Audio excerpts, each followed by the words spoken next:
कर रही थी और इनकी एयरफोर्स यानी कि ईरान की एयरफोर्स जमीन पे बैठी थी। हमें उस वक्त पता ही नहीं लगा कि ईरान के पास एयरफोर्स है भी कि नहीं, कोई एयर डिफेंस सिस्टम है भी कि नहीं। लेकिन आज की तारीख में हम ये देख रहे हैं कि इस्फहान के पास, इस्फहान वही जगह है जहां पे अमेरिकन ने अटैक करा था, ये वही जगह है जहां पे टमाहॉक क्रूज मिसाइल्स मारी थी। तो अब आप देख लीजिए, अगर वहां पे S-400 सिस्टम लग गया, उसके बाद क्या इजराइल उतनी खूबी से, उतने खुलेआम अटैक कर पाएगा? बिकॉज S-400 के पास वो क्षमता है कि इनके जितने भी जनरेशन के फाइटर्स हैं, ये सबको बोलेंगे भाई साहब ऊपर से जरा नीचे आ जाओ। अच्छा S-400 इतना काबिल है। Then they will think 10 times before entering Iranian airspace।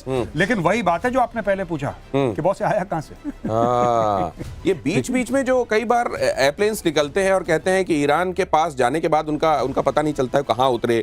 कहा जा रहा है कि उनकी लोकेशन कुछ और होती है जहां जाकर लैंड होना होता है और अचानक वो ईरान में टच डाउन कर जाता है। क्योंकि अगर इनके पास अगर आज से 2 महीना पहले S-400 होता तो प्लेन गिराते। इनके पास नहीं था और अगर होता तो इस्फहान के पास होता, अगर होता तो फोर्डो के पास होता, क्योंकि नेचुरली उनको डिफेंड करना है। अब ये कह रहे हैं कि टेस्ट हो गया है, अब ये कह रहे हैं हमारे पास आ गया है, तो ये देखना है कि भाई दिया किसने। तो देने वाला तो एक ही है, देने वाला एक ही। लेकिन एक बात और है, जहां पर ये कहा जा रहा था, मेदवेदेव तो ये कह रहे थे कि परमाणु हथियार तक हम देने के बारे में सोच रहे हैं ईरान को। उसमें S-400 मतलब कम से कम वो बात की गई, ये तो आया। लेकिन आया कैसे? सबसे बड़ा सवाल है कि ये समुद्र के रास्ते से आया, ये जहाज के रास्ते से आया, ये पहुंच गया। आपको क्या लग रहा है कैसे आया? छोटा मोटा चीज तो है नहीं, ठीक है, पहुंच गया। इंटरसेप्टर मिसाइल्स भी गई, ऊंट की चोरी है झुक के नहीं होती। हाँ, लेकिन एक बात मुझे समझ में आ रही है, एक तकलीफ होगी ईरान को गौरव, इनके पास आकाश तीर और IACCS नहीं। तो इसको मैंने उड़ा लूप का जो जिक्र एक बार हम लोग करते थे, integrated system. So net centricity नहीं होने से एक आइसोलेटेड फॉर्म से, लेकिन ये क्या करेगा, एरिया डिफेंस बड़ा अच्छा करेगा। ये जो फोर्डो है, इस्फहान है, नतांज है, इनके बीच में खड़ा होकर के उनको ये बड़ी ताकत से रोकेगा। और खास तौर से अगर आप कोई बैलिस्टिक मिसाइल लेके आएंगे या उस GBU 57 लेके अगर B-2 लेके आ गए, वो बहुत बड़ा जहाज है। ये S-400 की बात हो रही है और S-400 अगर हम इस्तेमाल करते हैं, अभी आकाश नहीं जरा है, ये आकाश के बारे में अभी हम बात नहीं कर रहे हैं। आकाश और आकाश तीर तो भारत के संदर्भ में, S-400 अगर ईरान में तैनात हो जाता है, देखिए ये बात यहां पर एक्सपर्ट्स ने बताई, ठीक है S-400 चला गया, एक पर्टिकुलर एरिया को वो सुरक्षा दे देगा, लेकिन किस तरह का थ्रेट आ रहा है, उसके लिए क्या वाकई S-400 की जरूरत है, किस तरह की जरूरत है, कब जरूरत है, ये वाली जो नेटवर्किंग के जरिए ये जो होता है ना, ये वहां पर नेटवर्किंग नहीं है। ये जो एयर मार्शल श्रीवास्तव अक्सर कहते हैं कि हमने आकाश पर कितनी मेहनत की थी, आकाश तीर जब बना, ये integrated command and control system जो बनाया गया, उसी के जरिए भारत ये समझ पाता है किस डायरेक्शन से थ्रेट आ रही है, कितनी स्पीड से आ रही है, उसके लिए भारत को कौन सा अपना शस्त्र तैनात करना चाहिए। ये सब ईरान नहीं कर पाएगा। लेकिन हाँ, पहले जैसे एकदम ही कुछ नहीं था, उसके आकाश में कोई सुरक्षा नाम की चीज नहीं थी, उसके मुकाबले अब उसकी स्थिति बेहतर हो जाएगी। अगली खबर देखिए जरा, भारत और UAE के बीच एक बहुत बड़ी डिफेंस डील, दोनों देशों का सैन्य प्रशिक्षण बढ़ाने पर जोर। UAE ने मेक इन इंडिया और हथियार खरीदने के संदर्भ में ये बात कही है, अपना इंटेंट जाहिर किया है। आकाश, ब्रह्मोस मिसाइल और तेजस की डिमांड भारत के संदर्भ में ये कमाल है कि भारत ने ये न सिर्फ अपना दुनिया भर में लोहा मनवाया है, बल्कि उसके हथियारों की अब दुनिया भर में मांग देखिए। और इसीलिए मेजर गौरव आर्य कहते हैं कि आपको ऑपरेशन सिंदूर रोकना नहीं चाहिए। अपने यहाँ आप अपनी फायरिंग रेंज में जो प्रैक्टिसेस करते हैं वो बंद कर दीजिए। अब वहां पर आपको पाकिस्तान मिला हुआ है, पाकिस्तान में पूरे हथियारों की आप क्षमताओं का प्रदर्शन कीजिए और वर्ल्ड ओवर आपका मार्केट खुला हुआ है। आपको भगवान ने एक चांदमारी दी है टुवर्ड्स योर वेस्ट, आप चांदमारी का इस्तेमाल करें। खैर, coming back to a very very important point जो आप बात करते हैं ना, कि देखिए कि अब डिमांड हो रही है आकाश की, अब डिमांड हो रही है पिनाका की, अब डिमांड हो रही है ब्रह्मोस की। क्यों? पहले इतनी डिमांड नहीं थी, डिमांड पहले भी थी लेकिन इतनी ज्यादा नहीं थी। अब आपने उसको फंक्शनल करके दिखा दिया है, अब आपने दुनिया को दिखा दिया है कि साहब इस तरीके से इस्तेमाल होता है, इतना सक्षम। और आपने एक और चीज दिखा दी है जिसके बारे में चाइना खुश नहीं है। आपने ये दिखा दिया है कि जो आपके मिसाइल्स हैं उसको चाइना का एयर डिफेंस सिस्टम नहीं रोक सकता, और आपने ये भी दिखा दिया है कि जो चाइना की मिसाइल्स हैं उसको आपका एयर डिफेंस सिस्टम रोक सकता है। एक चीज हुई गौरव जी, एक लड़ाई हुई, ऑपरेशन सिंदूर ने ये काम किया कि हमें बड़े बड़े दुश्मन दे दिए जी, हल्के फुल्के नहीं, बड़े बड़े।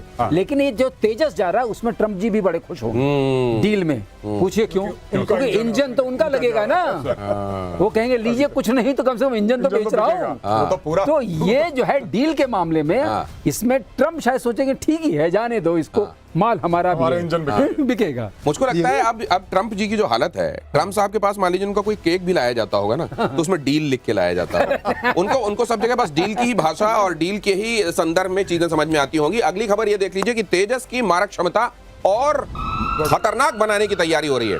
हिंदुस्तान एरोनॉटिक्स लिमिटेड को थोड़ा मुश्किल हो जाता है, कई बार जुबान फंसती है। फेडेक के लिए मंजूरी मिली, full authority digital engine control को उड़ान परीक्षण की मंजूरी मिली। अब ये फेडेक क्या है, इससे क्या फर्क पड़ेगा, इससे तेजस और कैसे ज्यादा मारक क्षमता वाला हो जाएगा, मार्शल श्रीवास्तव। देखिए ऐसा है, फेडेक का आपने फुल फॉर्म बता दिया, full authority digital engine control.